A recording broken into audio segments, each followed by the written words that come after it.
찬송가 216장입니다. 찬송가 216장. 성자의 귀한 몸 날 위하여 버리신 그 사랑 고마워라.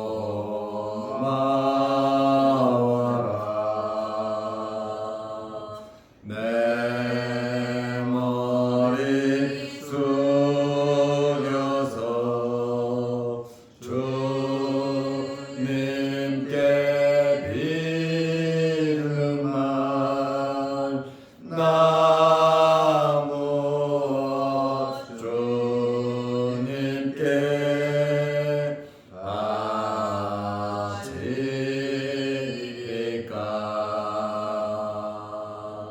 지금도 날 위해 간구하신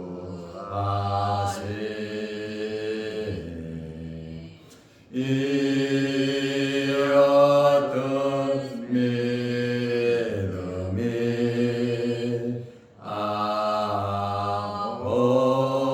없다니.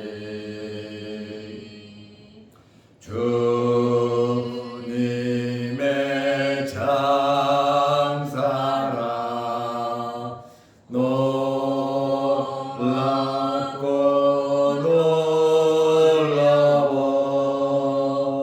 찬송과 기도를 쉬지 않네.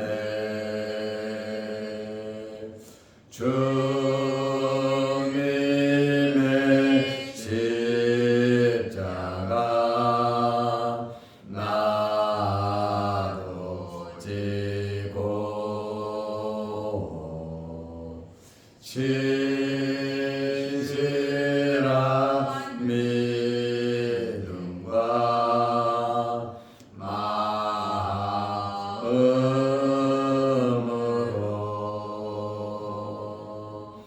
영계의 사랑과 친절한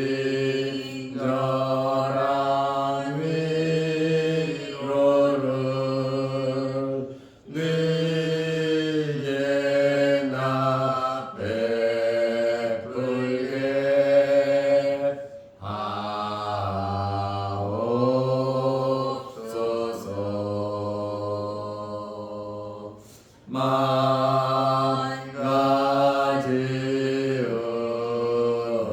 은혜를 받았으니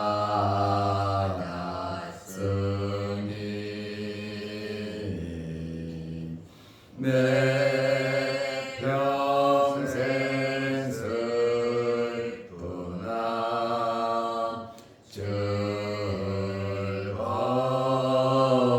즐거우나 이 몸은 온전히 주님께 바쳐서 주님만 위하여 늘 살겠네.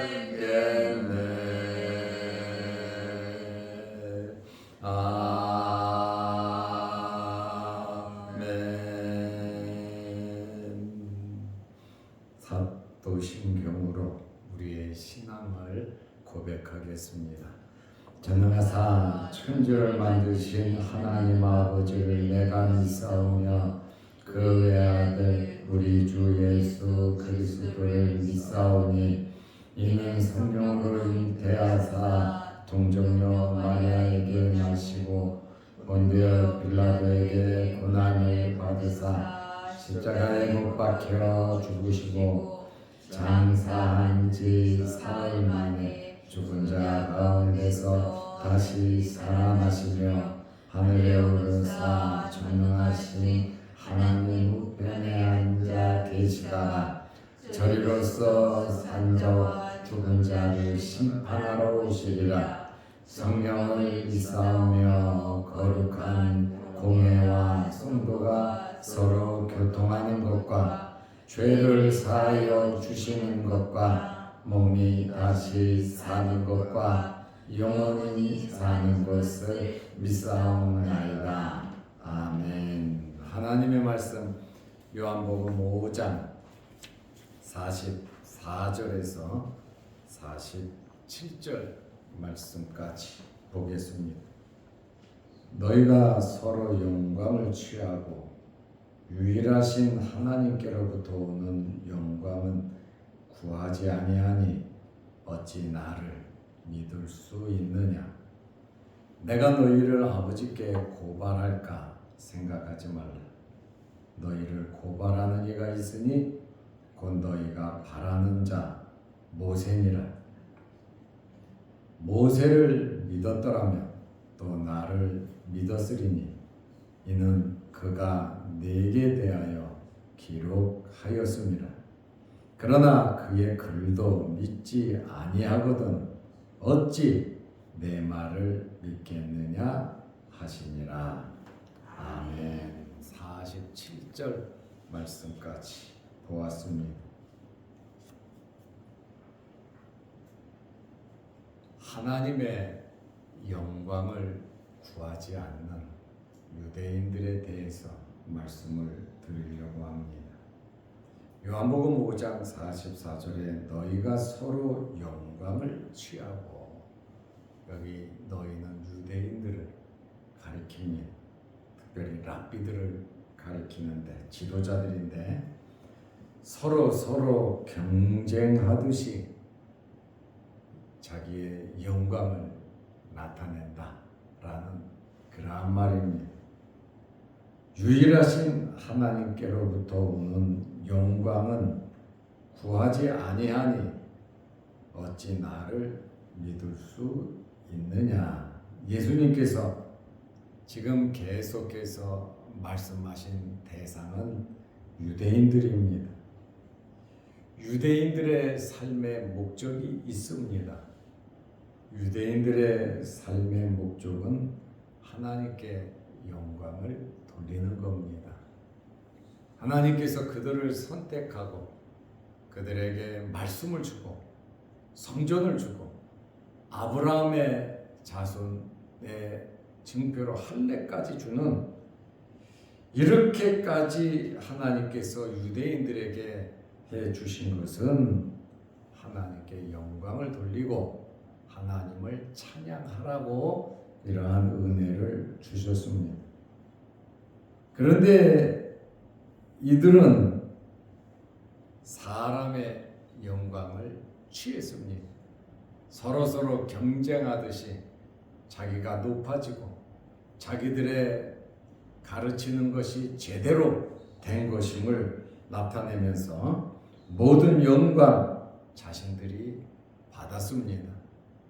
하나님께 돌려야 할 영광을, 하나님께서 주신 말씀을 제대로 이해하지 못하고 자기들이 하나님의 말씀이라고 법이라고 하면서 가르치고 모든 영광 자기들이 차지했습니다.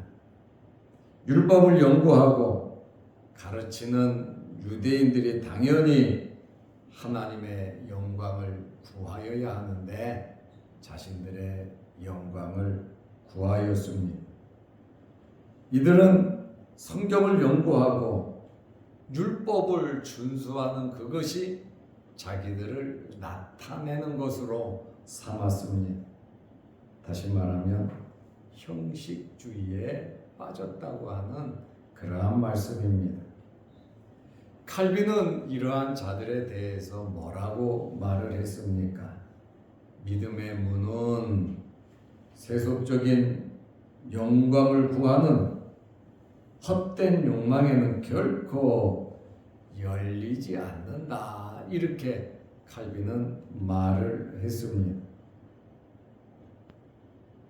하나님의 말씀을 보고 하나님의 말씀을 받았음에도 불구하고 자신의 영광을 구하는 유대인들에게는 이러한 믿음의 문이 열리지 않는다라고 하는 그러한 말씀입니다. 유대인들과 랍비들은 하나님으로부터 율법을 전수받은 모세를 가장 존경했습니다.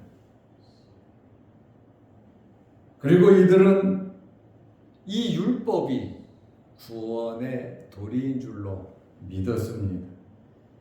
그런데 이들은 율법의 진정한 정신, 율법이 무엇을 말하는지 그 이유는 몰랐습니다. 그래서 예수님께서 뭐라고 말씀하시냐면 너희가 나를 믿지 아니하므로 내가 아버지께 고발할 것이라고 생각하지 말라. 요한복음 5장 45절입니다.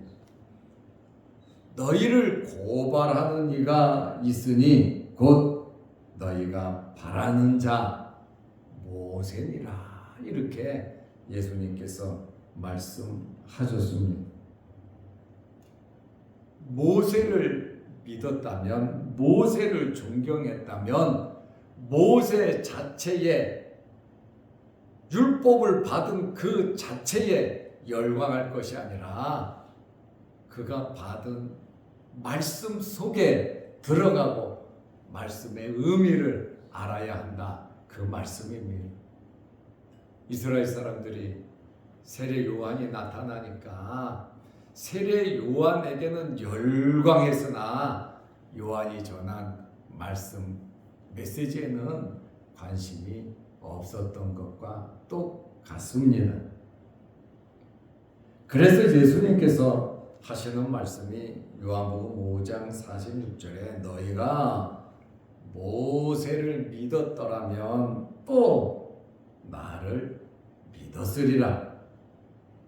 이는 그가 내게 대하여 기록하였습니다. 성경은 예수님에 대하여 기록한 것이라고 말씀하셨고 성경에서 영생을 얻는다고 말씀을 하고 있습니다. 그리고 이제 요한복음 5장 46절에는 모세가 모세오경을 기록한 것은 내게 대하여 기록한 것이다. 나를 나타내기 위해서 기록한 것임을 예수님께서 밝히 말씀하고 계십니다. 모세오경을 제대로 봤다면, 모세를 선지자로 진심으로 존경했다면 여러 사건 속에서 예수님 메시아를 발견했을 것입니다. 특별히 모세가 광야에서 노뱀을 든 것 같이 예수님께서 십자가에 달리시는 고난을 연결하신 것입니다. 이스라엘 사람들이 노뱀을 보고 산 것처럼 십자가에 달린 예수 그리스도를 믿음으로 영생을 얻는다는 그러한 말씀을 예수님께서 하시는 겁니다. 예수님께서 왜 여기에서 모세를 등장시키셨습니까? 이들은 모세를 인정하고 모세를 존경하고 모세를 믿기 때문에 그들이 존경하고 사랑하고 믿고 최고의 지도자로 인정하는 모세에 대한 이야기를 예수님께서 거론하셨습니다. 아브라함에 대한 이야기도 하셨고 다윗에 대한 이야기도 하셨고 이제 모세에 대한 이야기도 하고 계십니다. 모세오경은 모세가 예수님에 대하여 기록한 것이라고 주님께서 직접 말씀하셨습니다. 그러므로 예수님의 이러한 말씀은 모세의 글도 믿지 않는 너희가 어떻게 내 말을 믿겠느냐라고 하는 그러한 말씀입니다. 모세보다 더 훌륭하고 더 큰 선지자 메시아, 모세보다 뛰어난 예수님께서 오셨음에도 불구하고 유대인들은 예수님은 세례 요한보다도 급이 낮고 예수님은 모세보다도 급이 낮은 그러한 나사렛 예수로만 생각했다라고 하는 그러한 말씀입니다. 영적인 눈이 어두워지면 결국 예수님을 제대로 발견할 수가 없다는 말씀입니다.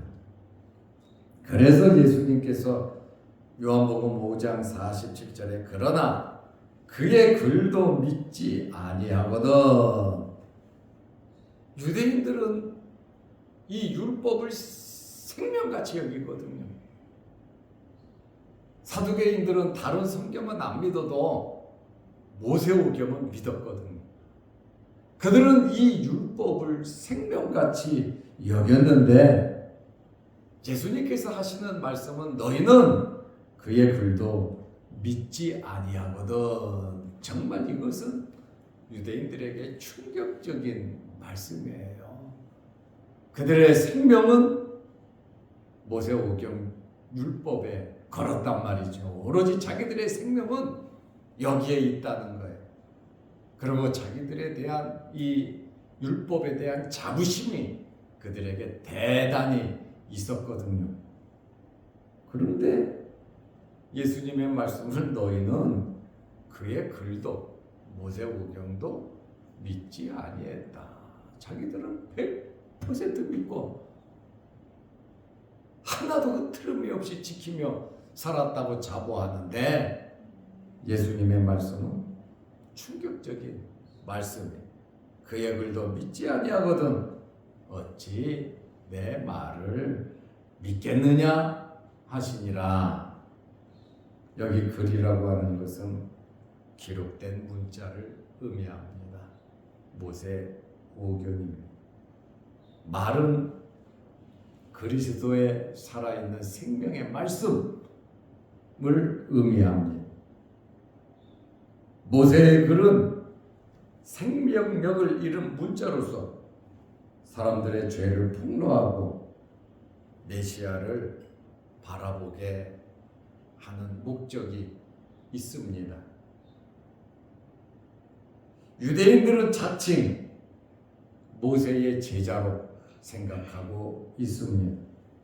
그런데 예수님의 말씀은 모세오경을 글조차 깨닫지 못하고 믿지 않고 있다고 말씀하셨습니다. 다시 말하면 너희는 모세의 제자가 될 자격이 없다. 너희는 모세의 제자가 아니다 라고 하는 그러한 말씀입니다. 모세의 제자가 아니기 때문에 예수님도 모르고 하나님도 모른다는 것입니다. 자기들은 최고로 잘 알고 있다고 생각하는데 예수님의 말씀은 너희는 아니다라고 말하니 이 사람들이 얼마나 충격을 받았겠습니까? 히브리 기자가 모세와 예수님에 대해서 분명하게 구별을 하고 있습니다. 히브리서 3장 5절 6절 말씀을 보면 모세는 하나님의 집에 있어서 사환이다. 하나님의 집에서 일하는 일꾼이라고 말을 했습니다. 그러나 예수님은 누구냐? 하나님의 집에 맡은 아들이다 이렇게 표현을 하고 있습니다.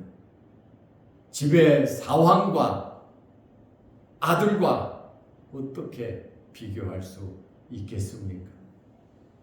유대인들은 사환을 존경하고 최고로 인정하는데 그의 아들은 인정하지 않는 이러한 모습을 볼 때 주객이 전도됐다라고 우리는 말씀을 드릴 수 있습니다. 오늘 예수님께서 율법과 모세에 대한 말씀을 하면서 모세를 믿었더라면 나를 믿었으리라. 이는 그가 내게 대하여 기록하였습니다. 너희가 영생을 얻는다고 성경을 연구하거니와 이 성경은 나에 대해서 증거한다고 말씀하고 계십니다. 그러므로 모든 성경의 핵심은 예수 그리스도이십니다. 그러므로 우리는 성경을 보면서 어떤 사건 속에서 예수 그리스도를 발견해야 제대로 성경을 보는 것입니다. 예수님의 이 말씀은 생명력이 있어서 영생을 얻게 합니다. 그래서 시몬 베드로가 요한복음 6장 68절에 주여 영생의 말씀이 주께 있사오니 우리가 누구에게로 가오리까? 영생을 얻으려면 주께 있어야 한다. 주님의 말씀을 믿어야 영생을 얻을 수 있다고 베드로가 고백을 하고 있습니다. 오늘 우리는 이러한 말씀 요한복음 5장에서 예수님께서 참 어려운 말씀 하나님과의 그 관계, 그 은밀한 그 비밀을 요한복음 5장에서 말씀을 해주셨는데 이 말씀의 의미를 깨닫는다는 것이 그리 쉽지는 않습니다.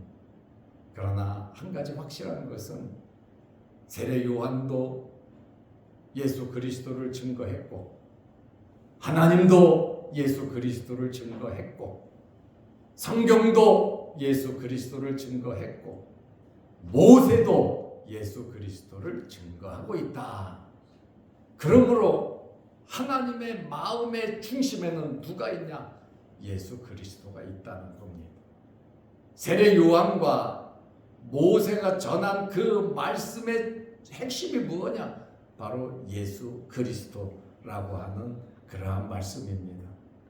그러므로 우리의 삶 속에 예수 그리스도 중심으로 영생을 얻으며 살아가는 저와 여러분들이 되시기를 바랍니다. 기도하겠습니다. 하나님 아버지, 우리가 요한복음 5장까지 살펴보았습니다. 또 내일부터 6장을 볼 텐데 하루하루 이 말씀을 보면서 우리의 믿음이 자라고 성장하고 이 말씀 속에서 예수 그리스도를 발견하고 항상 은혜 안에 거할 수 있는 저희들이 되게 하옵소서. 날씨가 많이 덥습니다. 우리 몸 상하지 않도록 주의 성령께서 우리를 지켜 주옵소서. 유신의 질병으로 어려움을 당하는 성도들 주님 기억하시고 주의 흘리신 보혈로 어루만지시고 깨끗하게 치유하여 주옵소서. 여러 가지 기도 제목을 가지고 간절한 마음으로 하나님 앞에 기도하는 성도들의 그 간절한 기도를 들으시고 하나님께서 응답하여 주옵소서. 오늘 하루도 주 안에서 승리하는 복된 하루 되게 하시며 영상을 보며 말씀으로 은혜 나누는 성도들에게도 크신 은혜와 복을 내려 주옵소서. 예수님의 이름으로 기도하옵나이다. 아멘. 하늘에 계신 우리 아버지여, 이름이 거룩히 여김을 받으시오며 나라 임하옵시며 뜻이 하늘에서 이룬 것 같이 땅에서도 이루어지이다. 오늘날 우리에게 일용할 양식을 주옵시고 우리가 우리에게 죄 지은 자를 사하여 준 것 같이 우리 죄를 사하여 주옵시고 우리를 시험에 들게 하지 마옵시고 다만 악에서 구하옵소서. 대개의 나라와 권세와 영광의 아버지께 영원히 있사옵나이다. 아멘. 자유롭게 기도하시기 바랍니다.